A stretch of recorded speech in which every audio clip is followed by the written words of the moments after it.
In the pitch-black hours of December 13th, 1942, Rear Admiral Daniel Callahan, tense and alert on his flagship, faced a critical moment. The light cruiser Helena's radar had just illuminated blips of a Japanese naval force advancing from an unexpected direction, west of Savo Island, rather than the anticipated north. His column of ships, arranged in a single line, was suddenly in jeopardy. With dawn hours away and damage from earlier attacks complicating matters, Callahan ordered a critical turn to intercept. As both fleets edged closer, the first naval clash of Guadalcanal was about to explode into chaos. It is early November 1942. The Battle of the Santa Cruz Islands ended with a clear Japanese tactical victory, damaging the US aircraft carrier Enterprise and sinking the aircraft carrier Hornet and a destroyer. The Japanese had 2 operational carriers left, but with severe losses in aviators, their strategic advantage was less certain. The declining skill of Japanese aviators became apparent, allowing American pilots to abandon the old rule of avoiding dogfights with Zeros. With an unsinkable airfield at Guadalcanal and an elite carrier air group, the US forces under Admiral Halsey prepared for a new Japanese offensive expected in mid-November. Halsey, determined to hold Guadalcanal, refused to send damaged ships back to Pearl Harbor, opting instead to keep the Enterprise operational. However, his US Pacific Fleet was stretched thin against the larger Imperial Japanese Navy. As intelligence warned of an imminent large-scale Japanese attack, Halsey coordinated a defense strategy involving nearly all available US Pacific Fleet assets. Indeed, the Japanese were planning something big. On the land, the Japanese army aimed to launch another offensive on Guadalcanal, but required additional reinforcements before proceeding. They sought assistance from Admiral Isoroku Yamamoto, who responded by dispatching a substantial force. Yamamoto organized 11 large transport ships to carry 7,000 troops from the 38th Infantry Division, along with their supplies and equipment, from Rabaul to Guadalcanal. To support this operation, Yamamoto also sent a powerful warship force from Truk on November 9th. This fleet was led by Vice Admiral Hiroaki Abe and included the battleships Hiei and Kirishima. Their mission was to bombard Henderson Field on the night of November 12th, with special fragmentation shells to clear the way for the transport ships, ensuring their safe unloading the following day. The Allies, aware of the impending Japanese assault, prepared to counteract. Task Force 67, commanded by Rear Admiral Richmond K. Turner, was dispatched on November 11th to reinforce and resupply their forces on Guadalcanal. This convoy was protected by 2 task groups led by Rear Admirals Daniel J. Callahan and Norman Scott, and supported by aircraft from Henderson Field. Turner faced a critical decision on who would command a hastily assembled force of warships in the upcoming battle. Despite Admiral Scott's experience in night combat and his recent success at the Battle of Cape Esperance, Turner chose Admiral Callahan due to seniority, even though Callahan lacked combat experience and had been away from sea duty for months. The fact this seniority consisted of merely 15 days did not matter either. The US fleet comprised 5 cruisers and 8 destroyers. The heavy cruisers included the San Francisco, Callahan's flagship and the Portland, and 3 light cruisers. They were significantly outgunned by Abe's force. Japanese aircraft attacked on November 11th and 12th. The San Francisco, defending the transport ship's unloading, sustained heavy damage when a Japanese Betty bomber, engulfed in flames from anti-aircraft fire, crashed into it. That night, as the American transports lay anchored off Guadalcanal, orders came down for their immediate departure.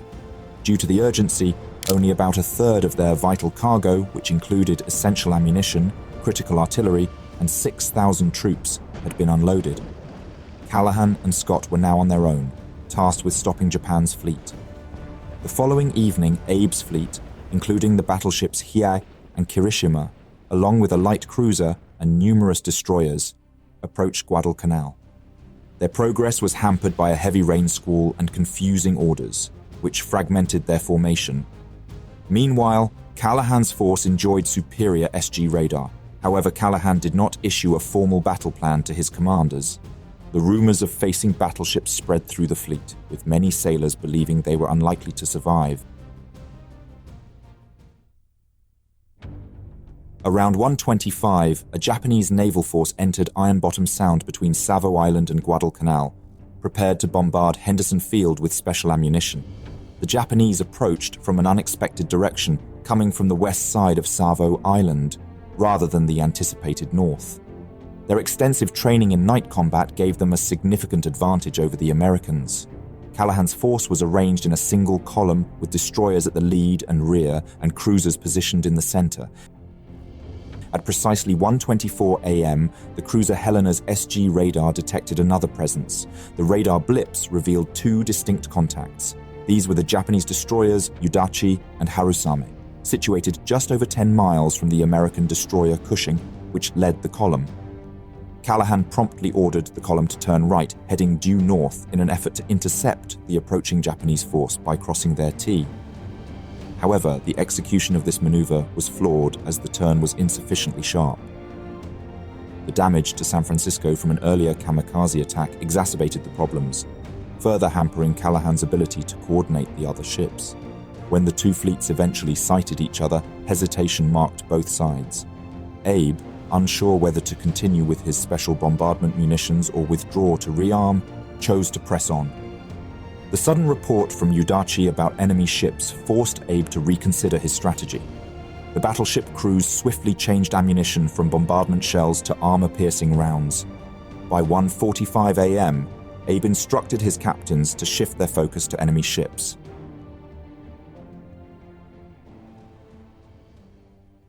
As someone who speaks 3 languages and is now learning my 4th, I'm always on the lookout for fun and effective ways to keep language learning engaging. That's why I love LingoPie.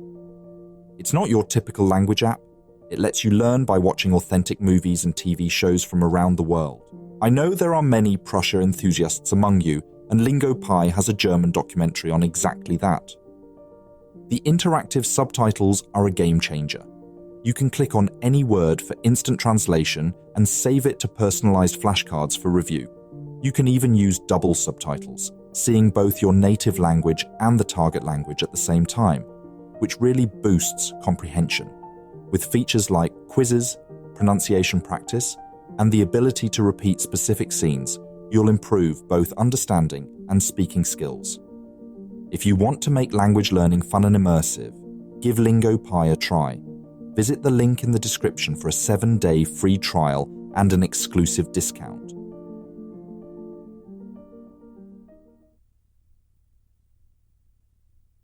Three minutes later, the Japanese force, led by the battleship Hiei and the destroyer Akatsuki, initiated their attack on US ships. The high superstructure of the cruiser Atlanta rendered her a glaring target in the murky night. As Japanese searchlights flared open, they illuminated Atlanta's portside. The ships opened fire. Atlanta immediately responded with her 5-inch guns, knocking out one of the 3 enemy searchlights and landing hits on what was believed to be the destroyer Akatsuki. The Japanese ships, now encircling Atlanta, concentrated their fire on the cruiser. Amidst the barrage, the bridge was struck, killing Rear Admiral Norman Scott and almost his entire staff. In the chaos, 1 or possibly 2 long-lance torpedoes struck Atlanta, bringing her to a halt. Mortally wounded within minutes of the engagement's start, Atlanta lay immobilized. By now, all US ships had opened fire, although the orders to do so likely never properly arrived. The battle devolved into a scene of intense confusion. With American and Japanese ships intermingled, the American forces found themselves in close combat against battleships. This unexpected proximity allowed cruiser and destroyer guns a rare chance to penetrate Japanese battleship armor. The destroyer Cushing, leading the charge, engaged an enemy destroyer positioned 2,000 yards to starboard, while other gunners targeted the battleship Hiei. Cushing endured multiple hits that severed power lines and drastically reduced her speed. Even in her crippled state, the destroyer launched 6 torpedoes at Hiei, but none detonated. Illuminated by a searchlight beam, Cushing came under heavy fire from both sides and was soon reduced to a sinking wreck. With no power to maneuver or combat the spreading fires, Cushing was abandoned. Next in line, the destroyer Laffy fired torpedoes at Hiei from close range. These torpedoes failed to arm and detonated prematurely. Laffy then encountered 3 Japanese destroyers which subjected her to intense gunfire and a torpedo that blew off her stern. The battleship Kirishima, which had previously avoided direct engagement, delivered a decisive salvo that completed Laffy's destruction. The crew abandoned ship as it sank, but the burning hull exploded, claiming the lives of many, including the destroyer's captain. Following in the formation were the destroyers Sterett and O'Bannon. Sterett was struck by a salvo while engaging an enemy ship, resulting in the destruction of her radar, aft 5-inch guns, and steering gear. The captain, Jesse Coward, managed to maneuver Sterett and launched 4 torpedoes at Hiei, along with several 5-inch rounds. These failed to hit or explode. With Sterett on fire and half of her main battery out of action, Coward ordered a withdrawal, narrowly avoiding a collision with O'Bannon. As the battle intensified, the destroyer O'Bannon came under heavy fire from the battleship Hiei. However, Hiei's large guns struggled to effectively target the nimble destroyer, allowing O'Bannon to respond with 5-inch gunfire and 2 torpedoes. Already battered by shells from various American ships, Hiei became engulfed in flames as O'Bannon withdrew.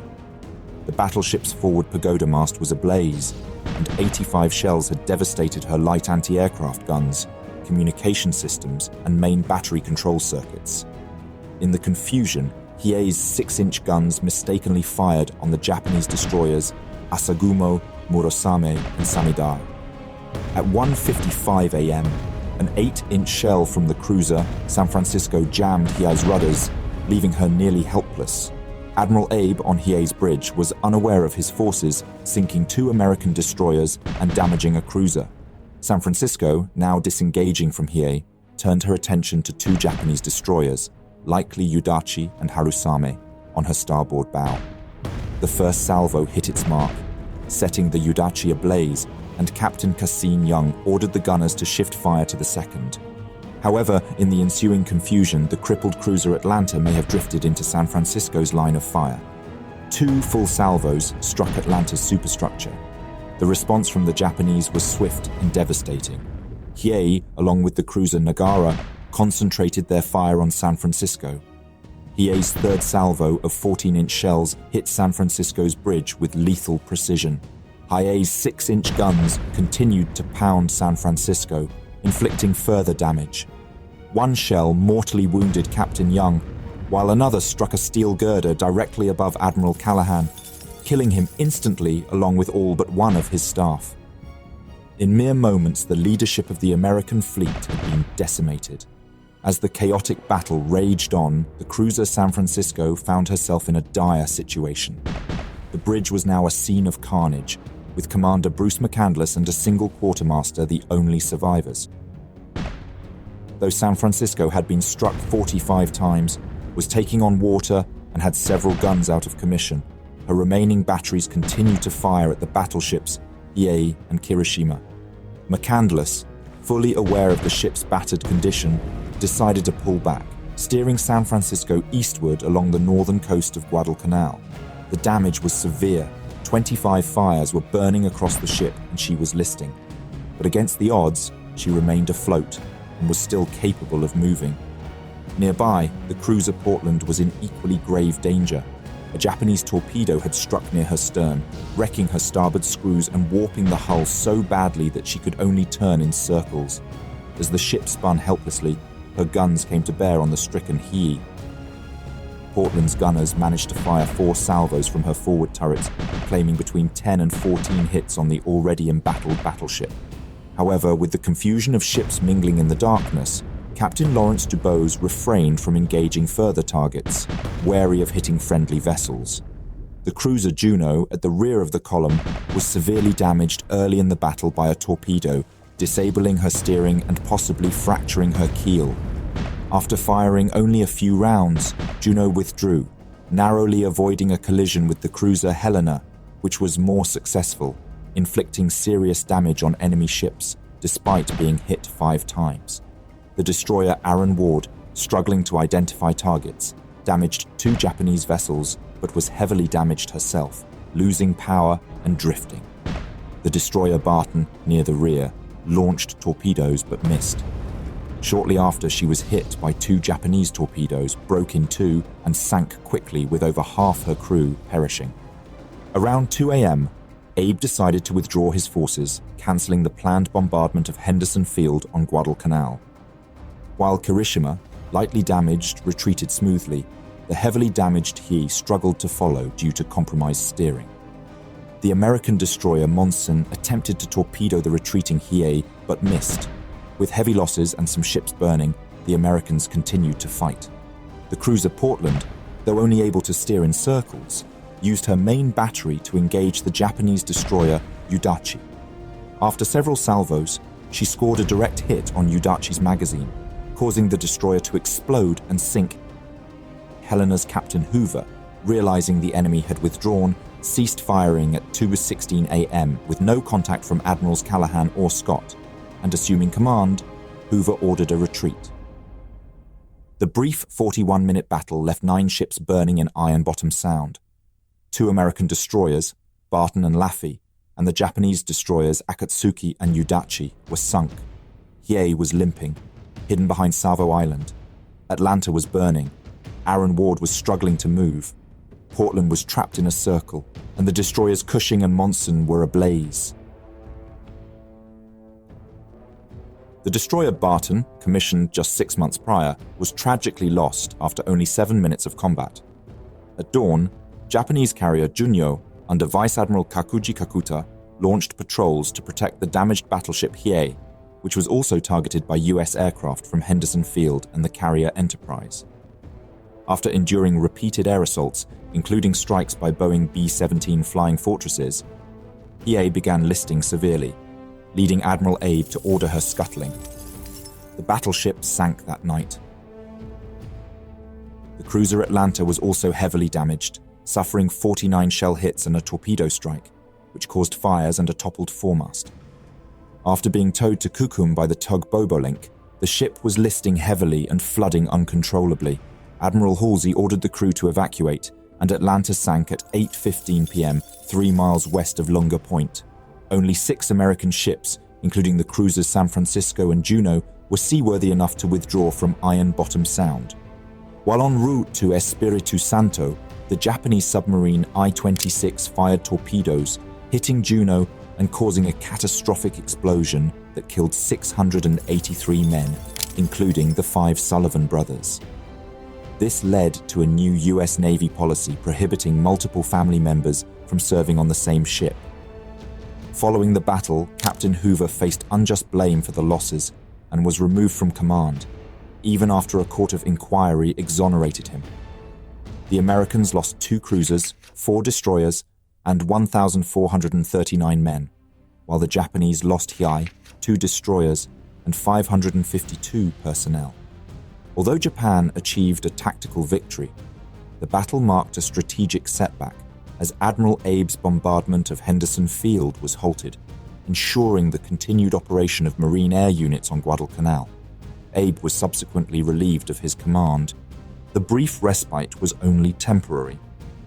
As both sides licked their wounds and prepared for the next move, it was clear that the battle for control was far from over. The second showdown was just hours away. Thank you very much for watching this video. Please leave a like, it really helps out the channel. If there is a topic, battle, or person you would like to know more about, let me know your thoughts in a comment. I would also like to thank all my patrons and channel members for their generous support. If you enjoy House of History and you want to support my work, consider joining me on Patreon. For just $1 per month, you will already gain early access to all my videos without any in-video advertisements. Don't forget to subscribe. See you next time.